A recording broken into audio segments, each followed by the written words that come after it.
আমরা শেখ মুজিবুরের রাষ্ট্র পরিচালনা দেখি নাই, কিন্তু ইতিহাস থেকে জানতে পেরেছি অনেক কিছু। তার কাছ থেকে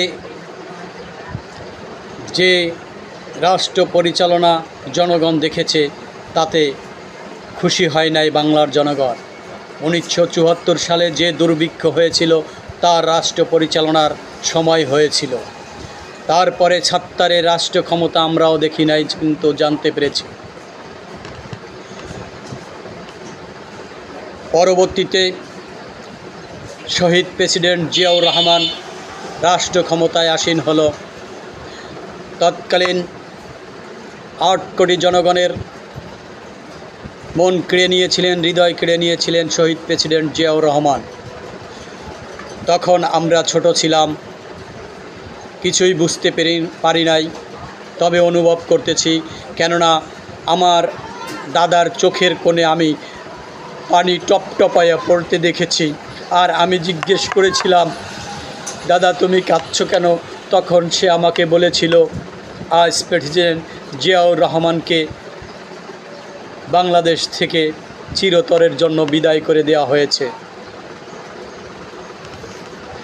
তখনকার মানুষ তার জন্য বুক ফাটা কান্না কেঁদেছিল।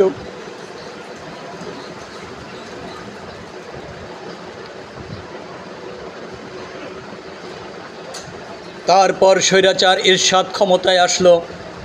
দীর্ঘ 9টি বছর তার ক্ষমতা আমরা দেখেছি স্বচক্ষে। 90 দশকের বিএনপির ক্ষমতা দেখেছি, 96 সালে আওয়ামী লীগের ক্ষমতা দেখেছি, 2001 সালে বিএনপির ক্ষমতা আবারও দেখেছি, ফখরুল সাহেবের ক্ষমতাও দেখেছি। ফাটা কেষ্টর মতো রাষ্ট্র পরিচালনা করে বাংলাদেশের জনগণের মনটা কেড়ে নিয়েছিল। তারপর ধারাবাহিকভাবে আবার আওয়ামী লীগ রাষ্ট্র পরিচালনায় নিয়োজিত ছিল। দেখেছি তার রাষ্ট্র পরিচালনা, তাদের স্বপ্ন ছিল 2041 সাল পর্যন্ত ক্ষমতায় থাকা। সেই কারণে তারা দিনকে দিন ফ্যাসিবাদী হয়ে উঠছিল। 36 জুলাই আন্দোলনে তাদের সমস্ত ষড়যন্ত্র নস্যাৎ করে দিয়েছিল বাংলাদেশের দামাল ছেলেরা, ছাত্র রাজনীতিরা এবং জামাতে ইসলামের ছাত্র শিবির কর্মীরা।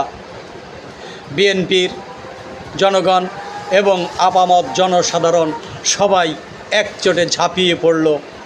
আমরা এবার ক্ষমতায় দেখতে চাই জামাত ইসলাম।